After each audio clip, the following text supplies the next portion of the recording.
So we sent a survey out. We know a bunch of real estate agents. We've been doing this a while. So we sent kind of a survey out, and we knew if we sent a survey with 96 questions, what's everybody going to do? Yeah, I don't gonna have be time like, for that, right? Trash. So we sent a survey out, 2 questions, and the 2 questions were, what do you wish you knew when you got in the business that you know now? And what is the biggest thing that has positively impacted your business? What are those 2 things that how do you answer that question now compared to how you maybe even thought you would have answered it in the beginning? And so, we sent it out to a bunch of people, Really interesting answers. and we got a lot of them. Yeah. I was very grateful and surprised at how many responses back we got. Mm-hmm. We got them back from people that were brand spanking new in the business that was like, I don't know anything, but here's what I think I know. Yep. All the way to people that were, one person was 40 years in the business and said, here's what I wish I knew then that I know I know now. Yeah. And let's dig right into this, Yeah. right? So how about this for a format? We'll go through the question, talk about some of the responses we got and everything, and then how about if you and I kind of throw out there how we deal with that when we're seeing it from coaching the agents Love that that. we're dealing with, right? Yeah. So Let's dive in. Yeah, so one of the biggest things that we saw, and we're going to kind of save maybe the best for last on this, but one of the biggest things that we saw was people talking about the expenses whenever they were getting in there, right? So some people said, I wish I would have known, how long it was going to be before my first transaction, right? Some people said, I wish I would have known how much expense there was before I actually started earning. Where do I spend my money? Right, Yeah, and what do I do with, I wish I would have known more about taxes, understanding, how taxes work and all that kind of stuff. We got a couple of those I responses. got a good story on it. So we love it that people are, so sometimes people get in the business and they start earning right away, right? Mm-hmm. And so that can be a good or bad thing. You and I have talked about that, right? If they jump right in and they start earning and they're not really trained, then they think it's easy. And a year later, when that well dries up, Yeah. they have a very false idea of how they got started, right? Okay. Yeah. And complacency sets in. Right. Yeah. And so whenever that kind of stuff is happening, they also don't pay attention to what's going on with their expenses. Right. So from day one, they start getting phone calls from everybody and their brother. Do you want to buy this? Do you want to buy this? Do you want to buy this? Do you want to buy this? And so some of them bite on that, right? So from an expense standpoint, one of the biggest things whenever I'm talking to, talking to my peeps and they're in there and we're coaching with them, I make sure that they know that they have to make sure they're tracking their expenses in a way that makes it easy. Yeah. Right. So, and it has to fit. My little 2 cents on that would be it has to fit their personality too. And Right. so being able to change our angle of attack as brokers or as coaches and understand the person across the table on how they want to do agree. things, because you're not going to make somebody who's a high I That's right. break down an Excel spreadsheet. That's It's just right. not going to They're happen. do it. That's right. Yeah. So one of the things that I talk them through is get a singular credit card. Everything goes on that credit card. Yep.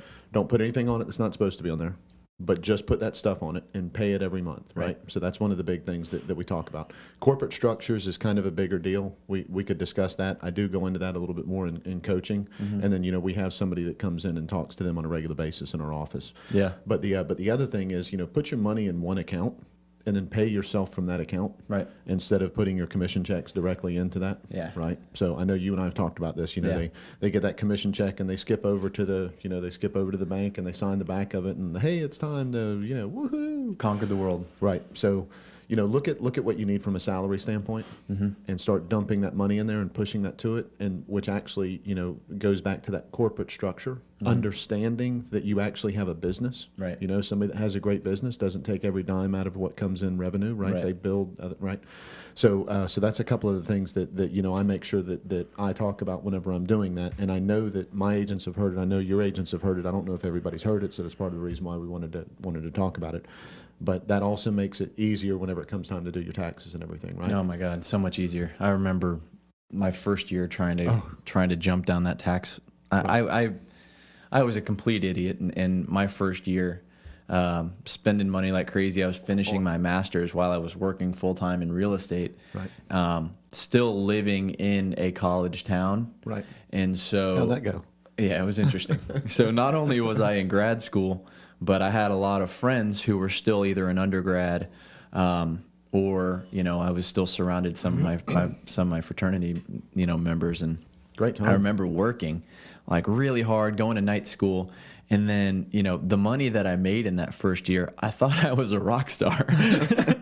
So making it rain everywhere you went. Like, it's funny to go from dirt poor in college to where like you're just, Oh, yeah. you know, your checking is bouncing, you know, several times, and I just remember starting to really make some money in real estate, going, holy shit. Yeah. And boy, did I spend it. Oh, yeah. Yeah, I spend every dollar, and then I sit down with my accountant and my financial advisor at the end of the year, going, "All right, had a good year. What's going on? Yeah. What's What this can whole y'all do for me?" situation look like?"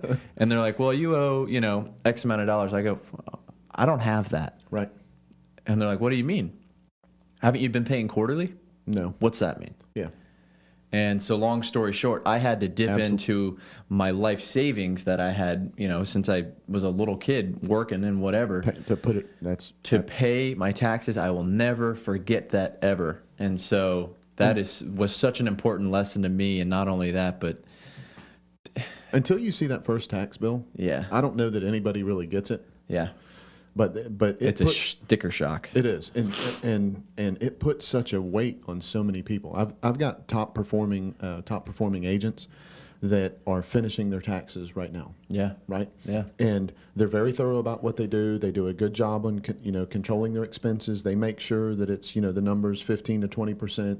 If you're doing your advertising, typically your advertising goes towards some of that and everything, Right. but that doesn't finish all of it, right? And so they're out there, right now getting through that part of it Yeah. because they're gonna file in October, but they've been paying quarterly. yeah. And that's an important thing we should bring up right now is the quarterly payments. Really, I mean, it should, in my eyes, almost be a mandatory thing that if you're a 1099,